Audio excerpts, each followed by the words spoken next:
ce studio avec Dr. Wenceslas aussi, chercheur à l'université d'Abomey-Calavi, qui annonce une entrée officielle en politique. Hein? Dr. Marcy, bonjour. Bonjour, Tanguy. Bienvenue sur l'Actu Matin. C'est moi. Cela n'a pas commencé par vous, hein, et je présume que ça ne va pas s'arrêter avec vous. Pourquoi les scientifiques et autres chercheurs se sentent-ils, en tout cas, dans le besoin d'aller faire un tour en politique? Chacun ne peut-il pas rester dans son couloir? Merci Tanguy. D'abord, je voudrais saluer nos téléspectateurs, le peuple béninois. Aujourd'hui, 11 novembre 2025, est un jour mémorable dans le monde entier, mais aussi un jour dans l'histoire du Bénin, mais aussi dans ce que je peux appeler L'histoire de la de démocratie. la démocratie. Voilà. Vous savez, une société, elle est composée de différentes couches sociales, de classes. Et en réalité, les cloisons ne sont pas tenues. Et en réalité, il n'y a même pas de cloison. De ce point de vue-là, un universitaire, un chercheur, à un moment donné, peut décider de mettre ses compétences, son expertise au service de la communauté autrement. Encore que dans les missions de l'universitaire, ou même de l'université, en dehors de façonner les esprits, de faire de la recherche, de découvrir d'autres connaissances, etc., il y a une troisième mission qu'on oublie souvent, qui est le service à la communauté. Le service à la communauté par la recherche-action, le service à la communauté par son engagement communautaire, de faire en sorte que les recherches qu'il produit en tant que chercheur sont au service véritablement de la société. Mais c'est surtout sur ce plan qu'on l'attend plutôt que d'aller dans l'arène politique. L'arène politique, vous savez, à un moment donné, Voltaire l'a dit, et quand on parle d'intellectuel ou d'universitaire, vous connaissez bien entendu l'affaire Calas, où Voltaire a dû faire après traiter sur la tolérance. On a bien vu, il y a eu Zola aussi avec Dreyfus, qu'à un moment donné, les intellectuels, quand ils sont engagés ou quand ils sont obligés parfois de porter le combat partisan. Et c'est de ce point de vue que, au regard du contexte béninois par exemple, vous ne pouvez pas continuer de dire que vous êtes un intellectuel bontain et rester en dehors des cadres tracés par les réformes du système partisan, par exemple, dans la République du Bénin. Et de ce point de vue-là, il serait plus honnête de faire le combat politique dans les cadres tracés.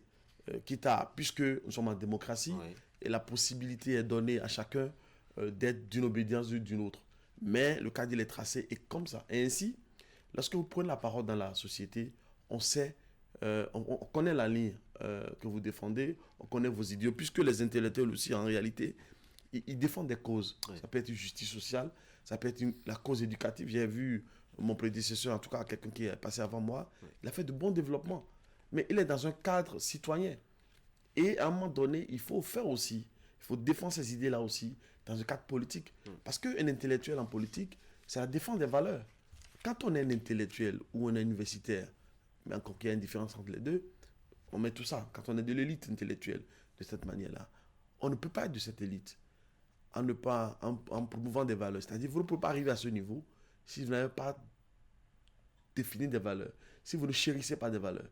Et donc, en réalité, le switch que vous faites pour aller en politique, c'est la continuation de ces valeurs que vous défendez, mais dans un creuset qui est tracé, qui est reconnu par la Constitution, dans un creuset qui vous donne d'occasion de servir autrement la communauté. Alors, l'expérience a montré que la plupart du temps, les scientifiques, les chercheurs et autres intellectuels, les universitaires, comme vous les appelez, s'aventurent dans le monde de la politique, perdent souvent de leur crédibilité et de leur lucidité scientifique. Et là, je pèse bien mon mot, parce que certains en arrivent même, je dois dire, à poser en acte le contraire, et alors là, le contraire total et exact et parfait de ce qu'ils ont pourtant enseigné à leurs étudiants, à leurs apprenants dans les cadres universitaires. Et quand on sait que vous êtes un intellectuel ou un universitaire rigoureux, en tout cas scientifiquement rigoureux, faut-il établir qu'on vous a perdu comme ça en griffe? Je ne le pense pas. C'est des lucarnes, c'est des vues. Je vais vous expliquer. Il y a deux aspects. Le premier, d'abord, je commençais à expliquer que il n'y a pas une dichotomie entre un intellectuel et la vie politique. C'est une continuation en réalité. Totalement. Donc, ce n'est pas antinomique. Ensuite, ce qui est intéressant et que les citoyens abordent, c'est que c'est deux rationalités différentes. C'est-à-dire que la rationalité de l'universitaire, de l'intellectuel, est une rationalité scientifique.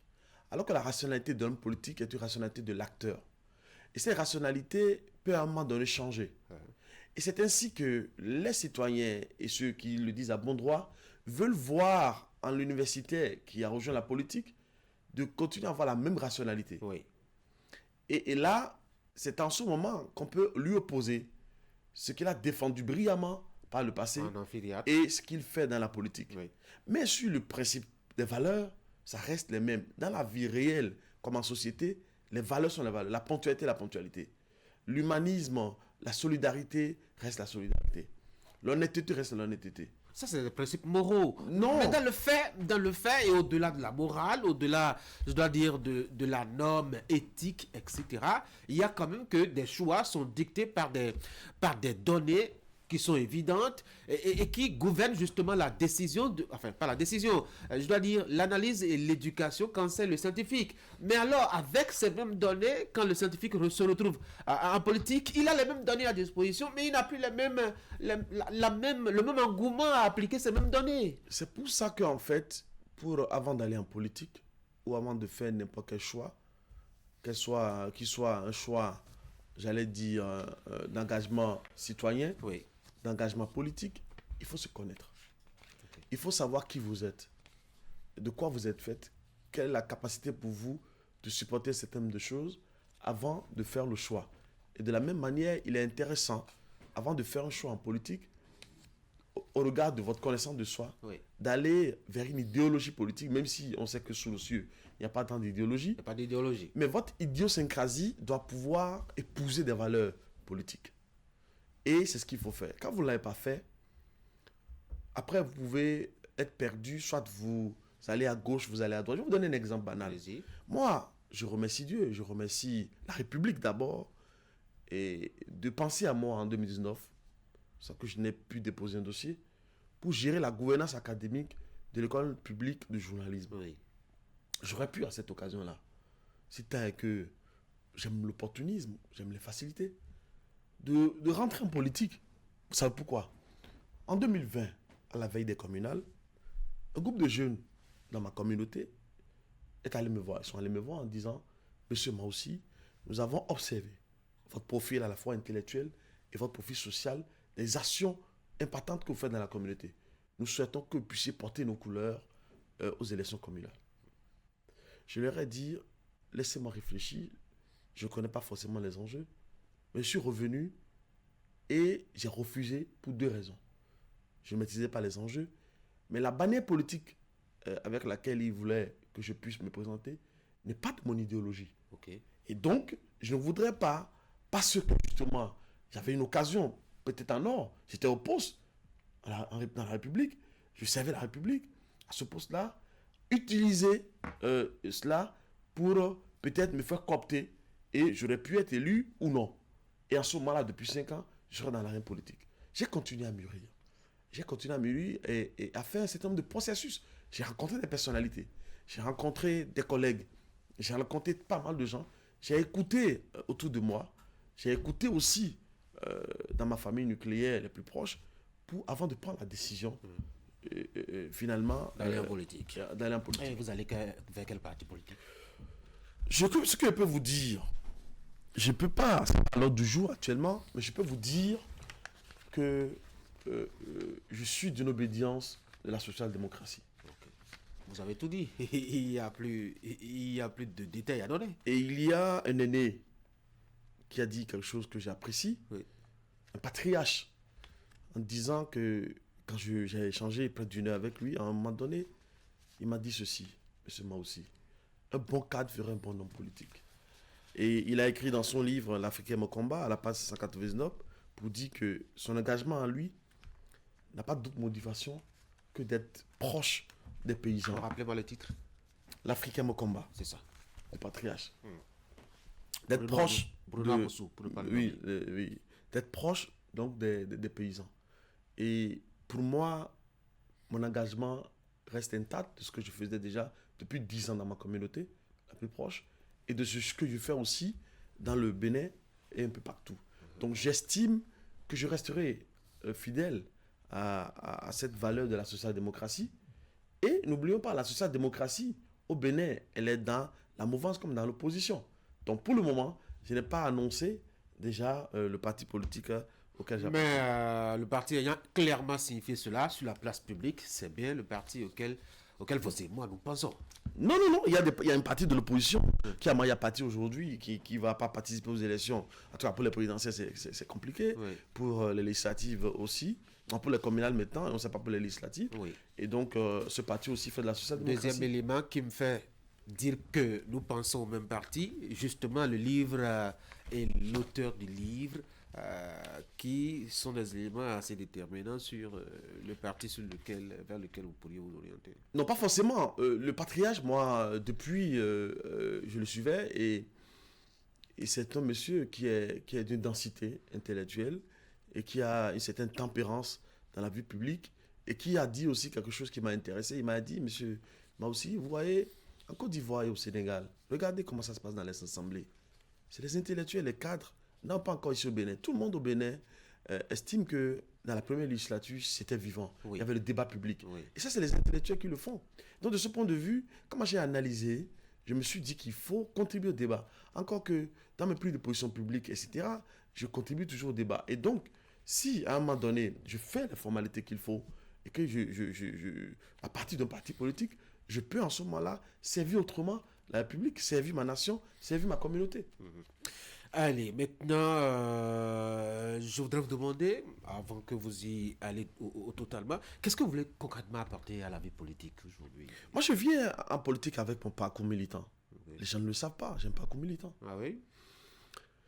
Un parcours militant à la fois, militantisme associatif laïque, même religieux, confessionnel, militantisme associatif professionnel, militantisme associatif finalement scientifique. Je m'explique. Moi, j'ai été scout. Ce que les gens ne savent pas, j'ai fait le mouvement MADEB, mouvement des enfants du Bénin. Et en plus de cela, j'ai été pendant, il y a 15 ans, président de l'association des archives documentalistes du Bénin, où j'ai porté la voix, j'ai défendu la question de la conservation de la mémoire et de l'accès au savoir. Ensuite, je fais le parcours, on va dire, de vulgarisation scientifique. Oui. Et donc, tout ça, c'est un bagage que je pourrais mettre au service donc, de la politique. Ce parcours-là, cette expertise-là, et en servant autrement ma nation. Je dois rappeler que vous êtes un spécialiste de la communication. Et puisque je vous ai sur mon plateau, il faut bien que je sois le larron qui saisisse l'occasion. Comment appréciez-vous la dernière sortie médiatique de Patrice Talon en tant que spécialiste de la communication politique? Moi, j'ai écrit une chronique, je crois en 2012 ou en 2014, ni talonnade ni bonification. La sortie du président Talon montre combien de fois, moi qui ai suivi l'actualité ces 2 dernières décennies, comment notre pays a été tenaillé par 2 hommes. Et il a répété le nom de Boni Yayi X fois, je ne vais pas dire nombre de fois. Quand vous faites la résolution théosophique du nombre de fois qu'il a appelé Boni Yayi, ça donne 1. Ça voudra dire simplement que l'un et l'autre, c'est-à-dire Boni Yayi est l'ennemi, en fait, l'opposant numéro 1, qui sape peut-être à son entendement les actions de Talon. Boni Yayi, lui aussi, il estime que ce qu'il voudrait faire pour le peuple qu'il n'a pas pu faire peut-être en 10 ans, c'est Talon qui l'empêche, etc. Donc quand on regarde, je vais vous citer, pour ne pas dire des bêtises, de mémoire, le livre de, comment il s'appelle, le livre de Kouatimé en 2014. Il a dit ceci, Franck Kouatimé, le journaliste, il dit le talent d'Achille de Boni Yayi. On est là. Aujourd'hui, pour Boni Yayi, c'est Talon qui est son point faible. Pour Talon aujourd'hui, c'est Yayi Boni qui l'empêche de faire ce type de choses. Et quand on regarde, et j'ai aimé la phrase où M. Talon a dit il faudrait que les deux puissent quitter la scène pour donner la paix, enfin, pour faire en sorte que... Vous y croyez qu'ils peuvent se retirer les deux là, de la scène politique? Même s'ils ne se retirent pas, moi je suis un Derridien, pour Derrida, il faut aller au-delà. Pour moi, il faut aller au-delà de ces 2 hommes-là. Et si tout va bien, je pense que prochainement, on va pouvoir vivre ça. Parce que, vous savez, c'est-à-dire, A, B, B, A, il faut aller au-delà de ce... Si Yayi Talon, Talon Yayi, puisque Yayi avait fait 10 ans, Talon était son opposant, Talon vient, Yayi est sa bête noire, etc. Il faut aller au-delà de ça pour le vivre ensemble dans notre pays. Parce que ça continue de pourrir la vie nationale. Et vous voyez, visiblement, les démocrates ne vont pas participer à 2 élections là, je ne sais pas pour la 3e élection, et on est en élection générale, les démocrates portent une aspiration du peuple. Et en démocratie, même s'ils sont des opposants, on va dire, radicaux, et les autres sont des opposants modérés, il faudrait que, même si c'est parfois pas leur faute, il faudrait que, au-delà de cela, on ait une voix dissonante qui puisse faire la contradiction. Parce que je sais, de l'autre côté de la mouvance, qu'il y a beaucoup de ralliements. Et là, on verra sur le terrain celui qui va gagner. Sinon, ce micmac, ce que j'ai appelé des oppositions binaires de Derrida, qu'il faut transcender, nous pourrir la vie. Je pense qu'il faut aller au-delà et il faut prier pour que les uns les autres comprennent cela. Yahi talent, c'est à eux deux, le Bénin se résume pas à eux deux. Et j'ai bien l'impression que pendant encore quelques bonnes années, on en parlera encore. En tout cas, c'est en l'état, puisque c'est l'expression. Non, il faudrait que prochainement nous puissions trouver quelqu'un, un profil qui incarne, qui transcende. Une indépendance, une autonomie vis-à-vis de ça dit que ça va être difficile, encore que les deux sont promises à se retrouver éventuellement, si la révision de la Constitution passait, se retrouver encore dans le Sénat, puisqu'ils sont 2 anciens présidents, même si le premier ancien a décliné l'offre. On est bien loin de ces jours où on les verrait plus se prononcer sur la place publique, ou en tout cas agir en tant que tel sur la place publique. Parce que, on va poser la question sur la sortie du chef de l'État. Oui. Mais c'est ce que cela préfigure de Tchakpodji qu'il avait annoncé. Vu que l'un va voir l'autre, et l'autre revient pour dire une autre chose, peut-être qu'on va aller vers ce Tchakpodji là pour que tout le monde soit éclairé. Tout à fait. Parce qu'au fond, ces discours interposés, etc., ne facilite pas, pour moi, il n'y a pas une lisibilité. Il y a quelque chose peut-être que nous ne savons pas. Et donc peut-être la Tchakpodji va nous révéler ça. Pourquoi pas. Docteur Ramsès Latma aussi, merci d'être venu. C'est moi. Très bonne journée. Et bonne chance surtout pour votre nouvelle aventure. Merci. Mesdames et messieurs, voici la rubrique santé ce matin.